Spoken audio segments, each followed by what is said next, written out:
Chacun d'entre nous, nous avons un pouvoir extraordinaire, le pouvoir de résilience. Malheureusement, ce pouvoir ne se manifeste pas dans n'importe quelle condition. Il a notamment besoin de tuteurs de résilience. Mais au fond, qu'est-ce que sont les tuteurs de résilience?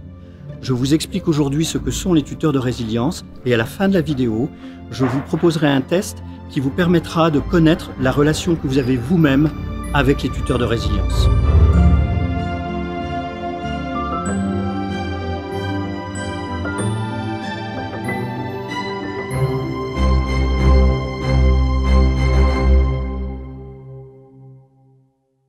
Bonjour à tous et bienvenue dans cette vidéo. Pour ceux qui nous rejoignent pour la première fois, je m'appelle Patrick Dugois, je suis coach, formateur de coach, auteur et conférencier. Résilient depuis très longtemps, je consacre une part de mon temps à assurer la promotion de la résilience et à aider le plus grand nombre de personnes possible. Si vous ne l'avez pas encore fait, abonnez-vous à la chaîne, ça vous permettra d'accéder à beaucoup de ressources, d'outils pour votre propre résilience ou pour celle d'autres. Et puis si vous cliquez sur la cloche, vous pourrez être tenu informé de toutes les prochaines vidéos. Mais au fond, qu'est-ce qu'un tuteur de résilience? Un tuteur de résilience, c'est une personne qui va vous permettre de vous appuyer, de grandir, un peu comme une plante qui a besoin d'un tuteur pour petit à petit trouver sa force et s'épanouir.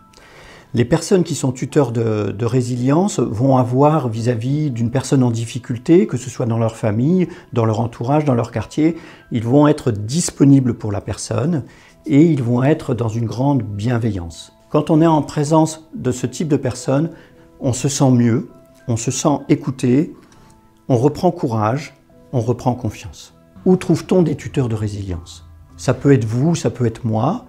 Ça peut être des personnes dans votre famille, par exemple la famille rapprochée, bien entendu. On espère que les parents sont des tuteurs de résilience, mais ça peut être aussi des grands-parents qui quelquefois sont chargés de l'éducation d'enfants.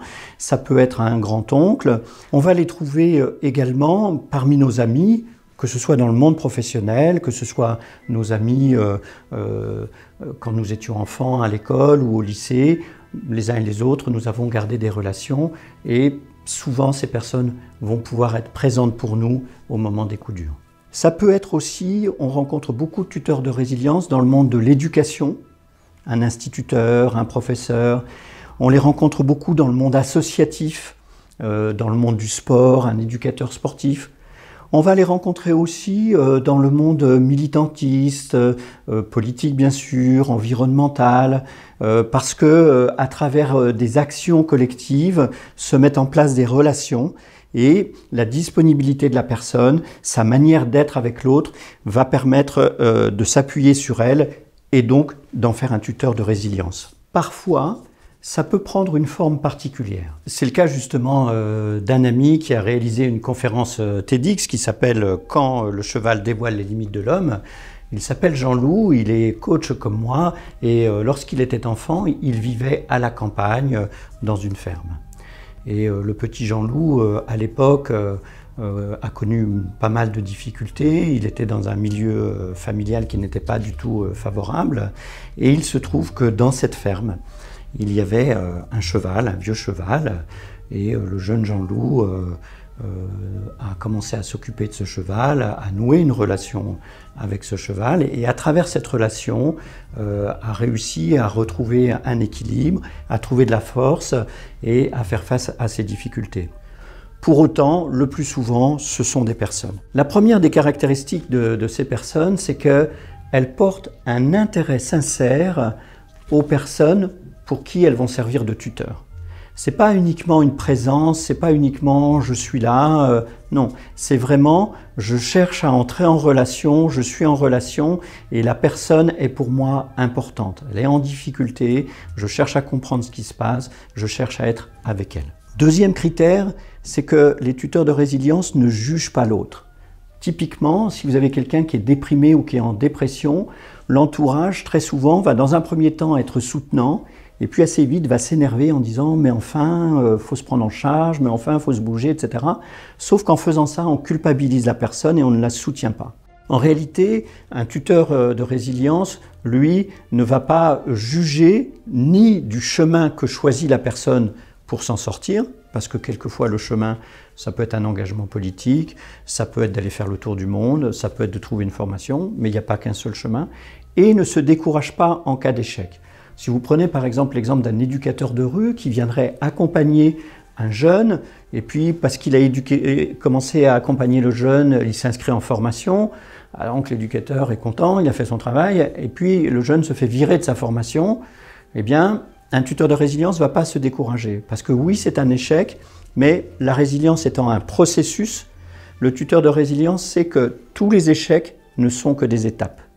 Tous les échecs ne sont que des étapes, et au fond, il se fait virer de cette formation, mais il a quand même accédé à une première formation, et il y aura d'autres étapes plus loin. Et puis, dernière caractéristique très importante des tuteurs de résilience, c'est que non seulement ils ont un intérêt sincère, ils prennent du temps, ils ne se découragent pas, mais ils vont voir dans l'autre le meilleur de l'autre. Et chacun d'entre nous, quelles que soient nos vies et ce qu'on a fait, etc., il y a toujours quelque part une pépite, quelque chose.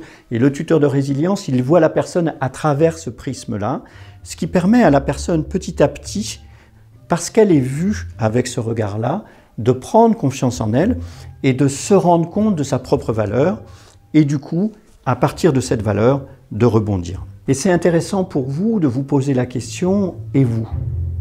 Qui était là pour vous? Qui a été présent? Qui ne vous a pas jugé?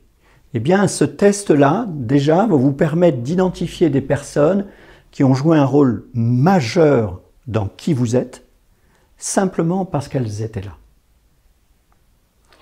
Et une fois que vous avez repéré ça, deuxième partie du test, posez-vous la question dans l'autre sens.